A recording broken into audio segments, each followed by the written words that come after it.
సినిమాల్లో హైందవ ధర్మం మీద దాడి ఎలా జరుగుతుంది, హైందవ ధర్మ హననం ఎలా జరుగుతుంది అనేది ఒక 3 కోణాల్లో 3-4 ఉదాహరణలో క్లుప్తంగా విభజించి వివరించే ప్రయత్నం చేస్తాను.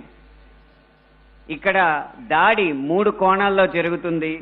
అందులో ఒకటి కావ్యేతిహాస పురాణాలని వక్రీకరించడం, 2 తెర మీద కనిపించే పాత్రల్లో వినిపించే పాటల్లో హైందవ ధర్మాన్ని దుర్వినియోగం చేయడం, 3 తెర వెనక మా ముందు అన్యమతస్థుల ప్రవర్తన.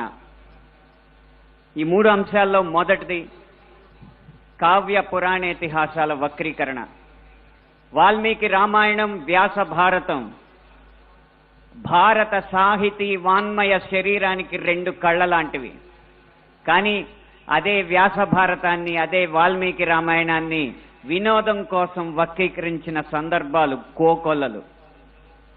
గత కొన్ని సంవత్సరాల ముందు వచ్చిన చిత్రాల నుంచి నిన్న మొన్న విడుదలైన కల్కి చిత్రం వరకు కూడా కర్ణుడికి పాత్రకి అనవసరంగా ఆపాదించిన గొప్పతనాన్ని చూసి ఒక సినిమా రంగానికి చెందిన వ్యక్తిగా నేను సిగ్గుపడుతున్నాను, నిర్మోహమాటంగా చెప్తున్నాను.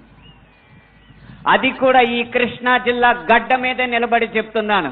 అప్పటి చిత్ర దర్శకులు, ఇప్పటి చిత్ర నిర్మాతలు ఇదే జిల్లా వారికి చెందిన వారైనా సరే పొరపాటు అని మనం చెప్పకపోతే ఈ హైందవ ధర్మంలో పుట్టినట్టు కాదు, ఈ హైందవ ధర్మాన్ని ఆచరించినట్టు కాదు, హిందువుగా ప్రకటించుకోవడం వ్యర్థం అని చెప్పి ఘంటాపథంగా తెలియజేస్తున్నాను.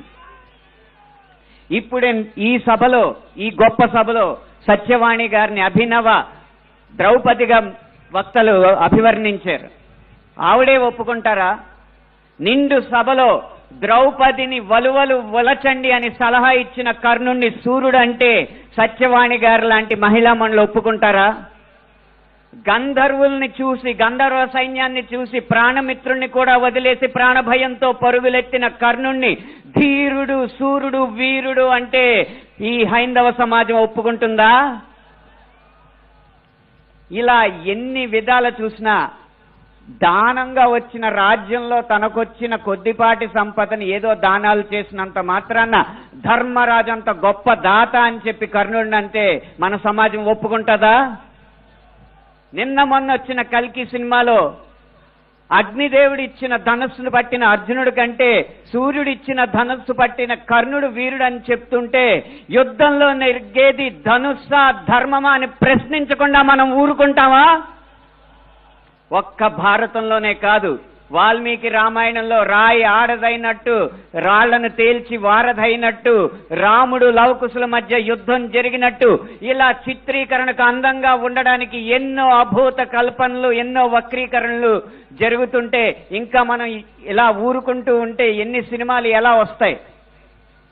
ఒక్క వక్రీకరణే కాదు, చిత్రీకరణలో, గీతాలాపనలో ఎన్ని రకాల హననాలు జరిగినాయో మనం గమనిస్తూ ఉండాలి.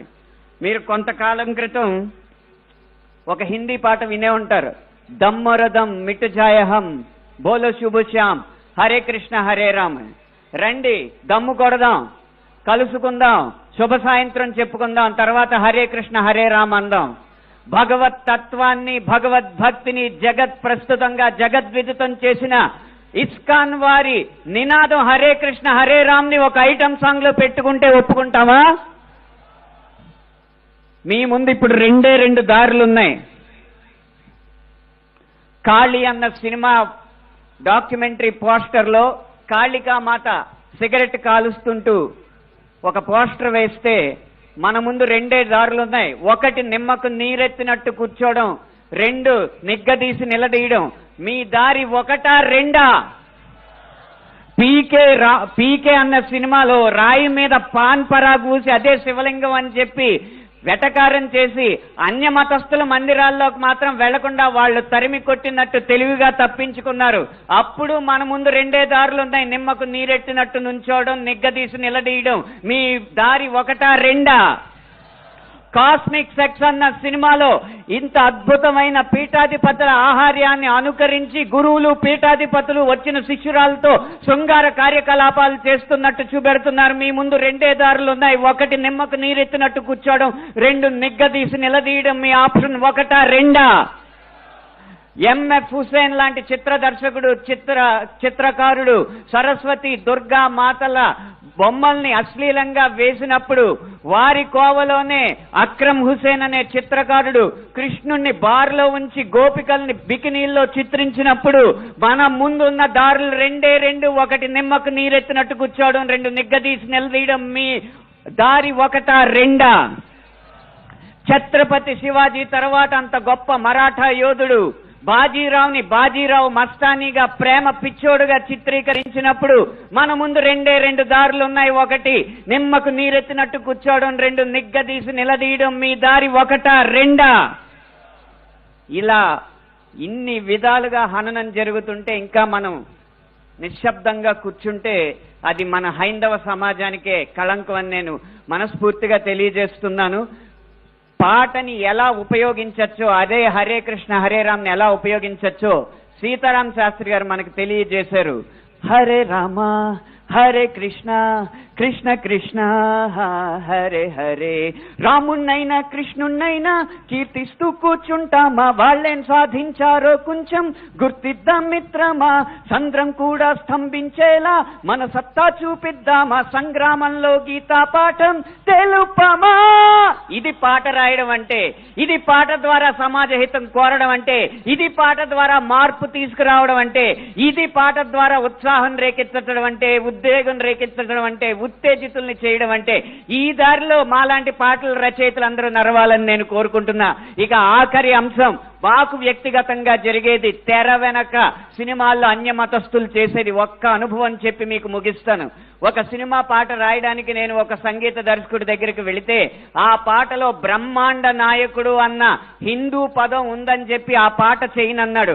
నువ్వు ఒక్క హిందూ పదం ఉందని చెప్పి పాట చేయనన్నావు కాబట్టి జీవితాంతం నువ్వు చేసిన ఏ పాటకి నేను రాయనని చెప్పి ప్రతిజ్ఞ చేసి 15 సంవత్సరాలుగా ఆ వ్యక్తికి నేను పాట రాయలేదు.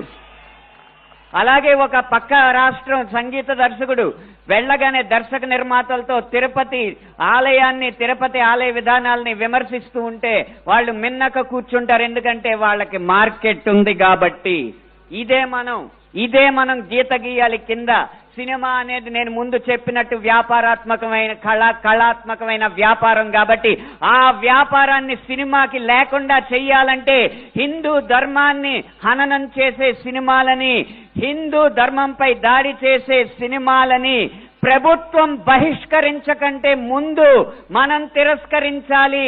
బహిష్కరణ కంటే తిరస్కరణే గొప్ప మార్గం. ముందు మనం తిరస్కరిద్దాం. వాటికి వ్యాపారం రాదు, డబ్బులు రావు. డబ్బులు రాకపోతే ఏ నిర్మాత వచ్చి హిందూ ధర్మాన్ని హననం చేసే సినిమా తీస్తాడో మనం చూద్దాం. భం భం భం భం భళా భళా మోగిందిర శంఖారావం, ఇది హైందవ శంఖారావం. హిందూ బంధువులందరొక్కటై ముందుకే గమని భావం, ముందు చూపాలి ప్రభావం.